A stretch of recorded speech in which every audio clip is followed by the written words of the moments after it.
Welcome to my YouTube channel Sushantreddy. Every week I present my life lessons as an entrepreneur in sales, human psychology and wealth creation.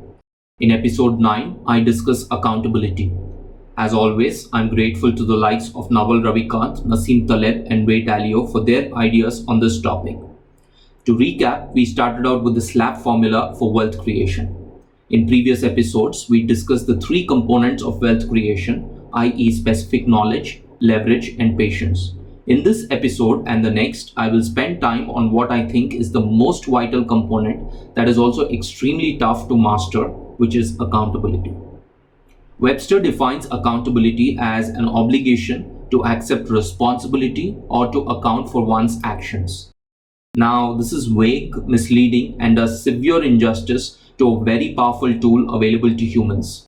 From an entrepreneur's perspective, accountability is the ability to take risks and accept failure in public under one's own name. This is a practical definition that can be easily tested in the real world. Let's see how. In his book Sapiens, Yuval Noah Harari introduces us to the code of Hammurabi. Hammurabi was a successful Babylonian king who introduced a collection of 282 rules that established standards for interaction within the society. This was the world's first documented set of laws even before the famous 10 Commandments. These rules were carved out on stone that you can find even today in the Louvre Museum in Paris. Coming back to the point, one of the rules in this code was if a builder built a house for a man and that house collapses, the builder will be executed. Notice that our definition of accountability perfectly fits to this law. There is risk, there is ownership of that risk, and there is a public commitment of that ownership. What Webster's editors cannot articulate in the 21st century, Hammurabi wrote down more than 3,500 years ago. He kind of intuitively understood the concept of accountability. Accountability has three main pillars to it. One is risk, second is ownership, and third is public commitment. If any one of these three pillars are missing, accountability doesn't exist. Let's look at each one of these pillars individually. Risk is the possibility of losing significant personal resources such as life, time, health, money, or reputation. Now, for every entrepreneur, risk is like a shadow. It cannot be separated and it goes everywhere the entrepreneur goes. Now, if you look at the inverted risk pyramid, where the topmost element is the most risky and risk reduces as we move down the pyramid. At the top, you have risk to your life or health. Doing something that can damage your health or in extreme case, make you lose your life. Next is the risk to freedom. Doing something that can temporarily or permanently take away your ability to make choices in life. Third is the risk to time. Doing something that takes 3, 5, 10 years of your productive life. If it fails, all your years are gone and you cannot go back in time. Fourth is the risk to capital. Investing a lot of capital in a project and risking all of that in that project. And lastly, risking reputation. Doing something that can cause damage to your reputation or credibility. Notice that the top three risk types are more serious risk types because they are irreversible, while the other two are reversible. You can always earn back the capital you lose, but you cannot earn back the time that you lose. Now again, risk has many dimensions to it. For example, would you consider losing a job as risky? People usually say yes, but the answer is more complicated. Now let's say you're a Python developer and there's a lot of demand for your skills in the market. You lose your job, but you're sure to find another employer willing to hire you at the same pay within 1 month. In this case, is losing a job risky? I would say no. Now suppose you are a naval submarine engineer who specializes in managing the weapons on board. You lose your job. Is it likely that you will find another job that matches your skill set? Unlikely, right? You might have to learn a new skill set to seek fresh employment. Your risk level is high, and that's why we use the word significant in defining the concept of risk. If there is no loss of significant resources, then you can deem it to be a low risk activity. Now, if we go back to our inverted risk pyramid and look at some examples. At the top, we have pilots, firefighters, and battle-ready army units. Our contractor under Hammurabi also falls under this category. If he constructs a house that can potentially collapse a few years later, he will be executed. That mortal fear makes him choose the right construction material, right labor, and right business practices without cutting any corners. Next, we have the CEOs of public companies who have to adhere to the strict compliance and disclosures. If the company is caught doing illegal activities such as insider trading or accounting fraud, the CEO can end up in jail and lose his or her freedom. Then we have entrepreneurs who nurture a company from the idea stage to the implementation stage. It might take 2 years, 3 years, or 5 years to make that company successful. They have to devote their entire time, energy, and forego their earnings and reinvest those earnings in the business.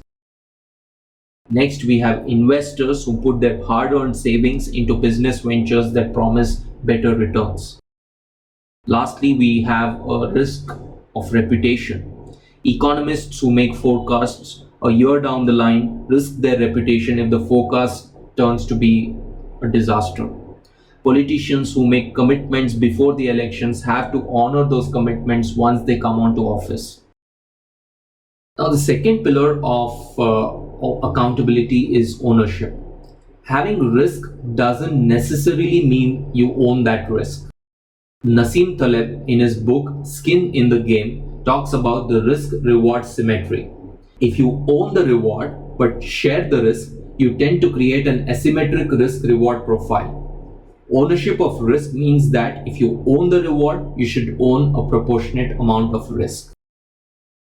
Taleb gives the example of large banks and institutions.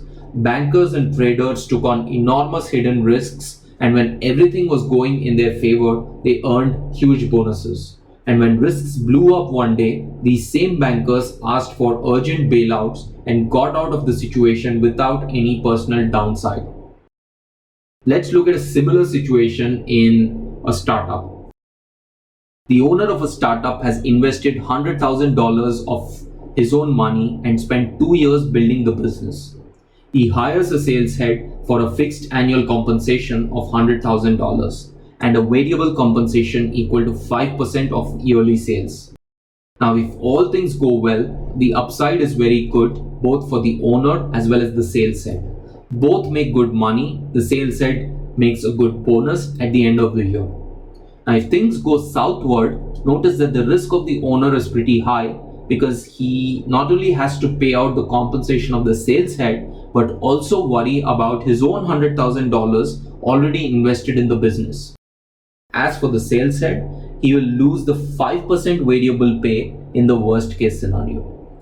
This asymmetry of risk and reward leads to ownership problem. While the owner has a high level of accountability, the sales head doesn't necessarily have. In economics and in life, this is a very important class of problems called the principal agent problem. I will discuss this in detail in the future episodes. The last pillar of accountability is public commitment. Taking ownership of risk in public makes one open to evaluation. Evaluation is integral to accountability. Without evaluation, there is no accountability. In the business world, such evaluation has many variants. Some examples are sprints, sales review, appraisal, quarterly investor meetings, and so on. Cicero, a Roman philosopher, described a tale in his book Tusculan Disputations called The Sword of Damocles. Richard Vishal drew a painting based on the description of Cicero. This painting is the best illustration of the concept of accountability. The story goes something like this. A court flatterer named Damocles envies the king Dionysius for all the worldly pleasures he enjoys as the king. Dionysius asks him to sit on the throne and commands his men to treat Damocles like a king. He served the best wine, food, and enjoys the presence of beautiful court maids at his service until he looks up. He sees a sword hanging by a horsehair, and at any moment the hair can snap and the sword can pierce his skull. Damocles is terrified and immediately shuns all the worldly pleasures and gives up the throne. In this painting, the sword is the risk, the throne is the ownership, and the safety and well-being of the subjects is the public commitment. So the king has total accountability. In the same painting, you can see the minister by the side. Being an advisor to the king, he enjoys a position of power but has no real downside. He has no ownership and no commitment. If the king is dethroned and another takes his place, the minister will switch loyalty immediately. Unfortunately, there's a class of people, including economists, journalists, bureaucrats, who fall into this category because there's no ownership of risk and there's very little public commitment. To summarize, accountability is the ability to accept failure in public under one's own name. The three pillars of accountability are risk, ownership, and public commitment. Different levels of risk and different levels of ownership of that risk can exist. Public commitment is key for evaluation, which is integral to accountability. Thanks for watching. For weekly videos, you can subscribe to my channel or to my newsletter on sushantreddy.com. Until next week, stay safe and goodbye.